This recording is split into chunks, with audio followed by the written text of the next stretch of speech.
नमस्कार दोस्तों, जय जोहार। मैं कौशल तिवारी और बिहनिया संजय में आपका स्वागत है।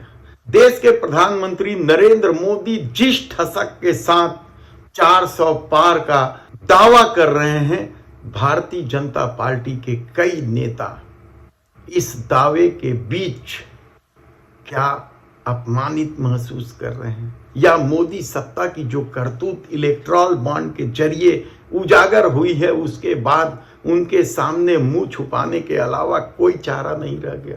ऐसे कई सवाल हैं, क्योंकि जो सवाल हवा में तैर रहे हैं उनका जवाब देते भारतीय जनता पार्टी के छोटे नेताओं को नहीं बन रहा है। वे आखिर किस मुंह से जाएं और कहें कि उनका प्रधानमंत्री नरेंद्र मोदी ईमानदार है, भ्रष्टाचारियों को जेल में डाल देता है, गुंडे बदमाश माफियाओं को जेल में डाल देता है, बलात्कारियों से घृणा करता है। किस मुंह से कहें? हालांकि ये परिस्थितियां पहली बार उत्पन्न नहीं हुई। याद कीजिए, आप जब महंगाई बढ़ने लगा तो लोगों ने सवाल उठाया, जगह जगह प्रदर्शन हुआ, तो महंगाई के इस मुद्दे के सपोर्ट में मोदी सरकार के समर्थक आ गए थे। आईटी सेल लग गई थी, लेकिन महंगाई तो बढ़ी है, 2 गुना बढ़ी है, और खासकर जीवन उपयोग की वस्तुओं की जो कीमत बढ़ी है उससे आम आदमी का जीवन नारकी होता जा रहा है, कहा जाए तो गलत नहीं होगा। मोदी सरकार ने जब सत्ता संभाली थी तब क्रूड ऑयल का जो रेट था उससे लगभग आधे में चले गया, या 30-40 रुपए कम में चला गया, लेकिन लोगों को राहत नहीं मिली। और पेट्रोल डीजल एक ऐसी चीज है, यदि इस पर कंट्रोल नहीं किया गया तो परिवहन में इन्हीं का उपयोग होता है, पेट्रोल डीजल का, और उसकी वजह से दूसरी वस्तुओं की कीमत बढ़ जाती है। क्या दवाइयों की कीमत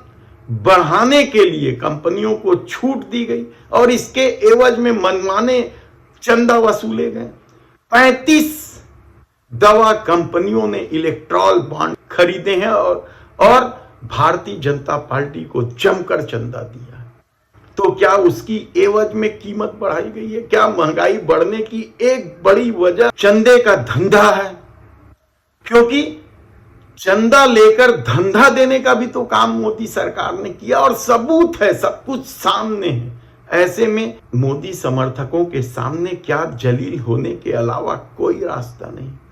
हालांकि जलील तो उस दिन भी होने लगे थे जब अच्छे दिन के नारे का उल्टा होने लगा था, यानी बुरे दिन शुरू हो गए थे। नोटबंदी को लेकर भी मोदी समर्थकों को जवाब देते नहीं बन रहा था, लेकिन सत्ता ठसक से चल रही थी, और आतंकवाद की कमर तोड़ देने से लेकर काले धन की वापसी तक क्या कुछ नहीं कहा गया, लेकिन कुछ नहीं हुआ, और इस पर अब मोदी समर्थक बात करना भी नहीं चाहते।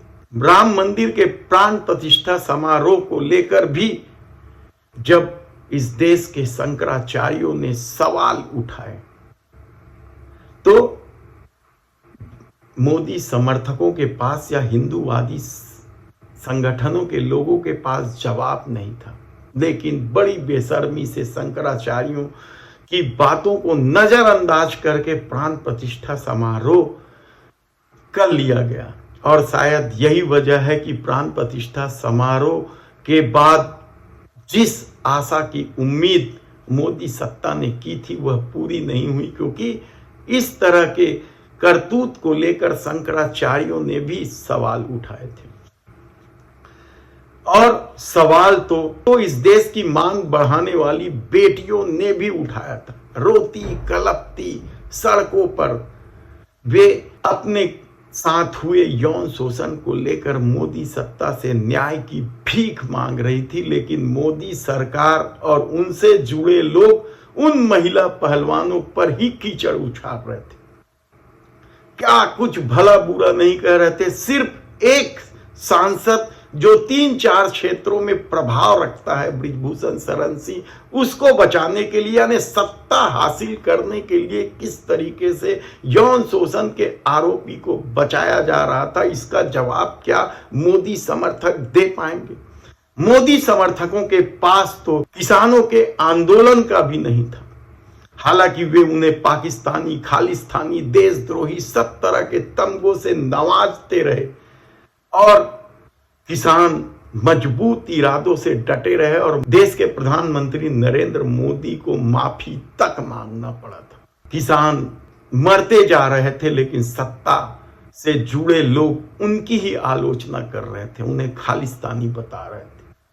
तब जब इलेक्ट्रॉल बॉन्ड का मामला आया, किस तरीके से जहर बेचने वालों से भी पैसे वसूले गए, यानी जो दवा घटिया स्तर की थी, उन दवा कंपनियों की जांच रोकने के लिए पैसा ले लिया गया। यानी सोचिए आपकी किस स्तर तक सत्ता जा रही थी। और सबसे बड़ी बात तो यह है कि जो लोग मोदी सरकार के समर्थन में मर खप रहे हैं, भारतीय जनता पार्टी को आगे बढ़ाने के लिए अपना जीवन होम कर दे रहे हैं, उन लोगों को भी किनारे कर दिया गया और दूसरे दलों से आए भ्रष्टाचारी, दुराचारी, व्याभिचारी सबको टिकट दे दी गई। यदि आप भारतीय जनता पार्टियों की प्रत्याशियों की सूची को देखें तो आप हैरान हो जाएंगे कि पार्टी के खास लोगों या पार्टी से जुड़े लोगों से ज्यादा टिकट उन लोगों को दी गई जो दूसरे राजनीतिक दलों में आए, यानी भारतीय जनता पार्टी के कार्यकर्ता मुंह ताकते रह गए। और शायद यही वजह है कि इसे लेकर नागपुर में राष्ट्रीय स्वयंसेवक संघ को पत्रकार वार्ता लेनी पड़ गई। हालांकि इस संघ को फर्जी बताया जा रहा है मोहन भागवत वाले संघ के द्वारा, लेकिन उन्होंने जिस तरीके से मोदी सरकार की करतूतों पर प्रहार किया वह भी कम हैरान कर देने वाला नहीं है, क्योंकि वे लोग शाखा वाले लोग हैं। इससे कोई इंकार नहीं कर सकता, न ही मोहन भागवत इंकार कर सकते।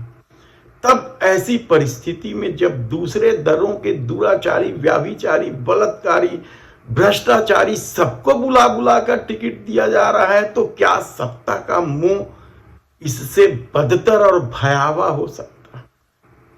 लेकिन शायद अभी और जलील होना बाकी है, या शायद अभी और अपमानित किया जाना बाकी है। इसलिए उनकी आंखों से न तो धर्म की पट्टी हट रही है और न ही छद्म राष्ट्रवाद के गीत ही रुक रहे हैं। तब ऐसी परिस्थिति में जब चुनाव के परिणाम 4 जून को आएंगे, यानी अभी अप्रैल और मई, पूरे अप्रैल और मई माह भर चुनाव होने, तब मोदी सरकार की और कौन कौन सी करतूत सामने आएगी और इसके बाद क्या इससे भी बदतर स्थिति आएगी, तब उन लोगों की आंखों की पट्टी खुलेगी, देखना होगा।